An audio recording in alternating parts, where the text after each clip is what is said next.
Welcome back, and hopefully you are ready for multiplying out more brackets, because that's even the name of theory B, multiplying out brackets. And here they're going to show you a way if you want to multiply out brackets when there's something also in front of those brackets being squared.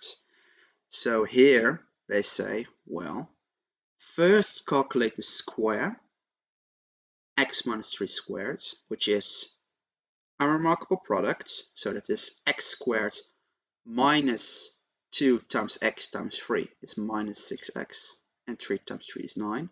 And then multiply the 4 with everything that's inside of those brackets. 4 times x squared, 4 times minus 6x, and 4 times 9.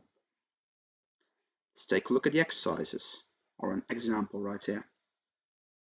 Here, first multiply out the brackets here, which means I can use the remarkable product for that. 2 times x squared plus 6x plus 9.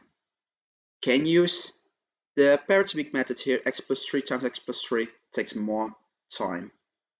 Is, however, also correct. We'll give you the same. Then take a look at this second thing here. Minus 3 times x minus 1, x minus 6.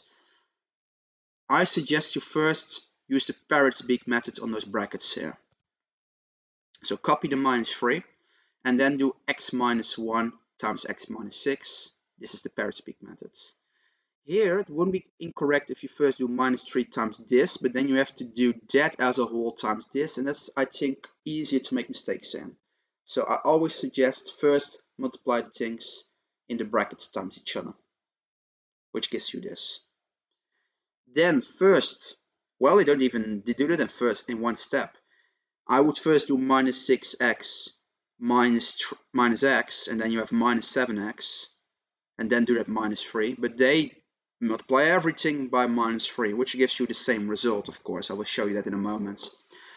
But let's start at the start of this exercise. 2 times x squared, 2x squared. 2 times 6x, 12x. 2 times 9 plus 18. And they do this. Minus 3 times x squared, it's minus 3x squared. And they do this separately. Minus 3 times minus 6x is plus 18x, and minus 3 times minus x is plus 3x. I think I would have first subtracted those two. Minus 6x minus x is minus 7x, and then do minus 3 times minus 7x, and you find immediately plus 21x, which is also here, but in two different terms. Both correct. Use the method you prefer, or the order you prefer, I should say. And of course, minus 3 times 6 is minus 18. And this is a horrible mess, so put the puzzle pieces on the correct places. And if you do that correctly, you will be left with this, right? Because the 18 and the minus 18 cancel each other out, so there are no lone numbers at the end.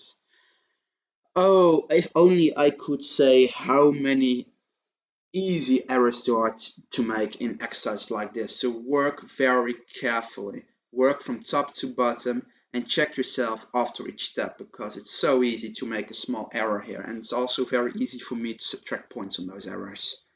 So work neatly and check yourself, please. The next video I'm going to discuss theory C, which is about trinomials and binomials. See you next video.